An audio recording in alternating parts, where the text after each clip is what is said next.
Broadcasting live from an undisclosed bunker.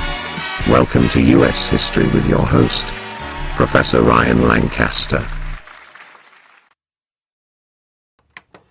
Tonight's episode, submitted for your approval.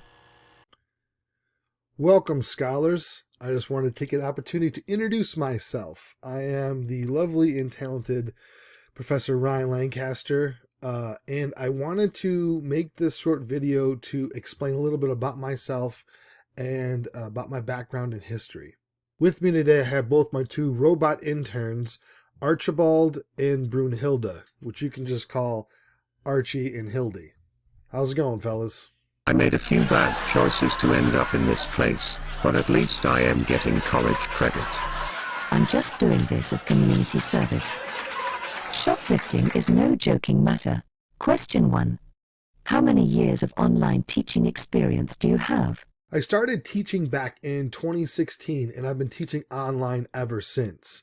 So I've had experience doing asynchronous, meaning, like this, where you're watching a video. I've also taught in some brick and mortar institutions as well. Question 2. How would you describe the demographics of the student populations with which you have experience? Over the years, I've taught kids from all over the world. And I think it started primarily when I was teaching overseas for Central Texas College through the NC PACE program. I spent some time aboard the USS George Washington, and I traveled around the South Pacific on the battleship, and I taught students from all over the country. And there was such a diverse group of people that it made it really interesting to have these conversations with them. Question 3. How do you know when students are falling behind or struggling? What do you do when you identify at-risk students? I make sure I stay pretty diligent on looking at whatever LMS I'm using for the classes I'm teaching. So basically, I want to make sure that every student is keeping up with their work and making sure that they're keeping up with all the assignments. I stay diligent online to make sure the kids don't fall behind or struggle. And if they do, I make sure I reach out to them individually to ensure that they're going to continue on with the class. And now, a short commercial break and a brief word from our sponsors. We don't have corporate sponsors. Why do you think we are doing all of this? Is this a game to you? And now, back to the rest of the regularly scheduled program. Question 4. What are some of your best practices for engaging online students?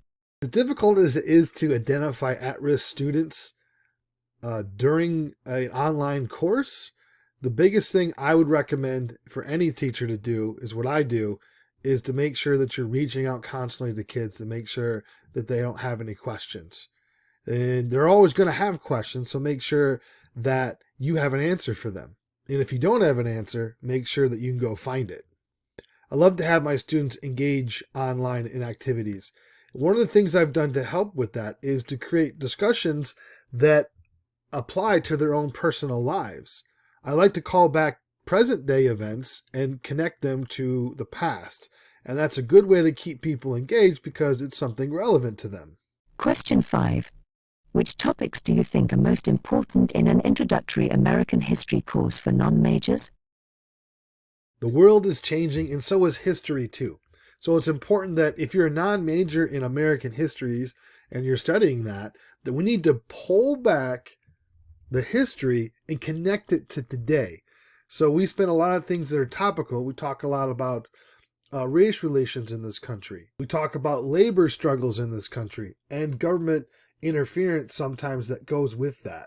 And so the students have a good base of what happened and how it correlates to today. Well, that's all I got for you today. If you have any questions, comments, concerns, feel free to reach out to me. Otherwise, I hope to see you real soon.